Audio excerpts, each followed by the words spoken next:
Hello प्यारे बच्चों। आज हम करेंगे डायरेक्टरेट ऑफ एजुकेशन की मैथमेटिक्स की वर्कशीट कक्षा 1 के बच्चों के लिए 27 दिनांक की है, 119 नंबर की। यहाँ अपना नाम और यहाँ अपने अध्यापक व अध्यापिका का नाम। एक दिलचस्प खेल, तो एक मजेदार खेल खेलेंगे आज।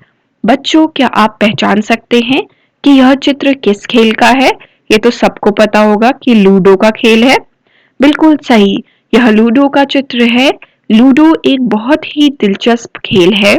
हम न केवल इसे गिनती गिनती सीख सकते हैं, बल्कि विभिन्न आकृतियों के बारे में भी जान सकते हैं। आइए इस लूडो बोर्ड में देखी गई विभिन्न आकृतियों को जानें।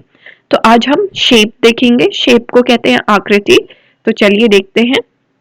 जैसे इस लूडो में देखेंगे तो ये देखिए, ये गोला बना हुआ है। ये गोल, तो इसे कहते हैं गोल। जो ये ऐसे है ये गोल है, और इंग्लिश में इसे कहते हैं सर्कल। क्या कहते हैं? सर्कल। सर्कल का मतलब है गोल। ठीक है। इसके बाद है अगला, ये ये देखिए, ये वाला पार्ट मैं आपको यहाँ दिखाती हूँ। ये बाहरी वाला डब्बा देखिए, या ये देख लीजिए या ये देख लीजिए, ये छोटे छोटे डब्बे। ये है चौकोर। इसे कहते हैं चौकोर, और इस चौकोर को इंग्लिश में कहते हैं स्क्वायर। क्या कहते हैं? स्क्वायर।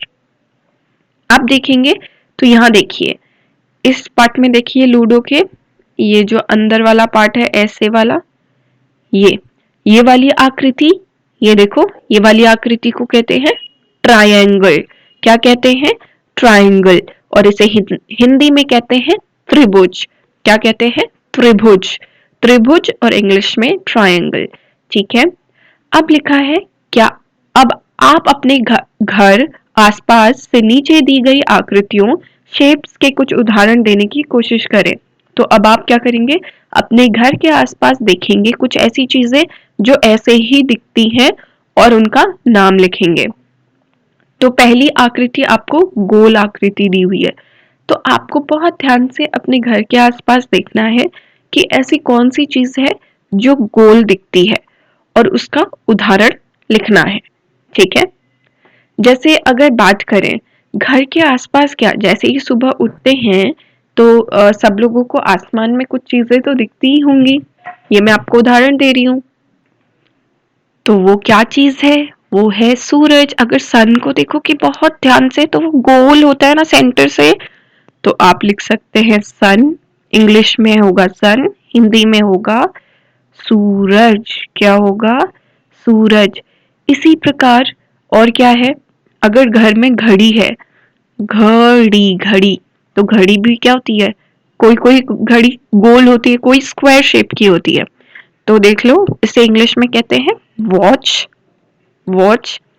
इसी प्रकार, और अगर आप अपनी पहिए देखेंगे गाड़ी के, आपके घर में अगर बाइक है या कुछ भी है, साइकिल है, कार है, उसके पहिया देखेंगे, व्हील, जिसे इंग्लिश में कहते हैं हम WHEEL, व्हील।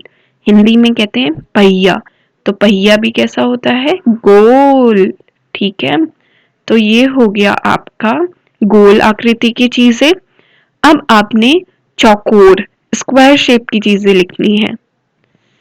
तो अगर हम सोचें चौकोर आकृति की चीजें, तो अगर आप अपनी खिड़की को ध्यान से देखेंगे, तो खिड़की को देखेंगे तो वो इसी शेप की होती है। इंग्लिश में कहते हैं विंडो। बच्चों, मैं पहले इंग्लिश में लिख रही हूँ, फिर सारी चीजें हिंदी में लिख दूंगी।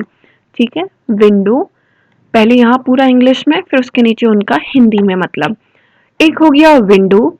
और चौकोर शेप की कौन सी चीज होती है? अगर आप मार्केट से ब्रेड लाते हैं कभी, तो ब्रेड को देखेंगे तो वो भी चौकोर शेप की होती है। अगर आपके घर में कैरम बोर्ड है, ठीक है, मैं ये पहिया हटाती हूँ, लिखने के लिए आसानी होगी। कैरम बोर्ड लाते हैं, तो आपके घर में अगर कैरम बोर्ड भी है, CARROM, कैरम बोर्ड,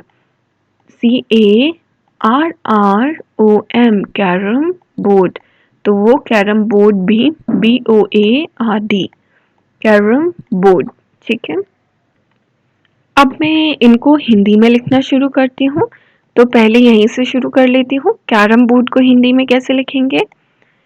क, ए की मात्रा कै, रम, कैरम, रम, कैरम, बोर्ड, बो, बोर्ड, कैरम बोर्ड। ठीक है, इसी तरीके से अब हम ब्रेड लिखेंगे। तो अब आपकी ब्रेड हो गई, ब, इसमें र लगा, ए की मात्रा, ठीक है, ये ब में र, ए, ड, ब्रेड। अब विंडो हो गई खिड़की, विंडो क्या हो गई, खिड़की, खी, ठीक है, ड़, की, खिड़की, खिड़की भी आपकी चौकोर शेप की। अब आखिरी शेप बचा है त्रिभुज, त्रिभुज के बारे में करेंगे, पहले ये सब लेकिन मैं हटा दूंगी। तो अगर आपने क्रिसमस ट्री देखा हो तो क्रिसमस ट्री कुछ इस शेप का ही होता है, आप बनाते भी होंगे नोटबुक में। तो क्रिसमस ट्री आपकी हो गई त्रिभुज शेप की एक। दूसरा आपका अगर आपने पिज्जा खाया है तो पिज्जा का अगर एक स्लाइस देखेंगे, सिर्फ एक स्लाइस, उसका भी शेप कैसा होता है, ट्रायंगल ही तो होता है। पिज्जा का एक जो खाते हैं स्लाइस, वो कैसा होता है, ट्रायंगल, है कि नहीं। और कभी कभी मम्मा घर में सैंडविच बनाती होंगी ट्रायंगल शेप के, तो सैंडविच हो गए। फिर आपने कभी नाचोस खाए, नाचोस वाले चिप्स, उनका शेप भी ट्रायंगल ही होता है। ठीक है, तो ये सारे, और आपके घर में अगर कपड़े टांगने वाला हैंगर है, वो भी ट्रायंगल होता है। तो मैं यहाँ पे 3 लिख देती हूँ, बता तो मैंने आपको बहुत सारे दिए हैं, जैसे नाचोस, ठीक है, ये एक चिप्स हो गए, CHOS, ठीक है, ये CHOS है यहाँ पे। Pizza slice, pizza, PIZZA, pizza slice, SLICE, pizza slice. और आखिरी में क्या लिखें, अब इतने सारे ऑप्शंस हैं, तो हैंगर लिख लेते हैं या सैंडविच लिख लेते हैं, चलो सैंडविच लिख लेते हैं, sand, SAND, sandwich, WICH, sandwich. और इसी सैंडविच को जब हम हिंदी में लिखते हैं तो ये हो जाता है सैंड, सैंडविच, ठीक है, सैंडविच,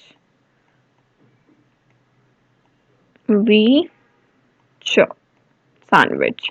इसी तरीके से पिज्जा स्लाइस, पिज्जा स्लाइस को कहते हैं पिज्जा का टुकड़ा, क्योंकि वो उसका पीस है, एक टुकड़ा ही तो है, पिज्जा, पिज्जा का टुकड़ा, ठीक है, टुकड़ा, टुकड़ा। इसी प्रकार नाचोस, ना, इसको आप लिखेंगे ना, नो, ना, चोस। अब मैंने आपको अच्छे से सारे चीज समझा दी है, नाचोस। आपका काम है चैनल को सब्सक्राइब करना अगर नहीं किया है, ताकि अगली वर्कशीट आपकी मिस ना हो। और मम्मी पापा के लिए सुझाव है, खेल में हारने के बाद बच्चे आमतौर पर निराश हो जाते हैं, उन्हें भारतीय खिलाड़ियों जैसे मैरी कॉम, सुशील कुमार की सफलता की कहानियों के बारे में बताएं। और कोविड से बचने के लिए मास्क जरूर पहनें। और बच्चों, चैनल को सब्सक्राइब करना ना भूलें। बाय।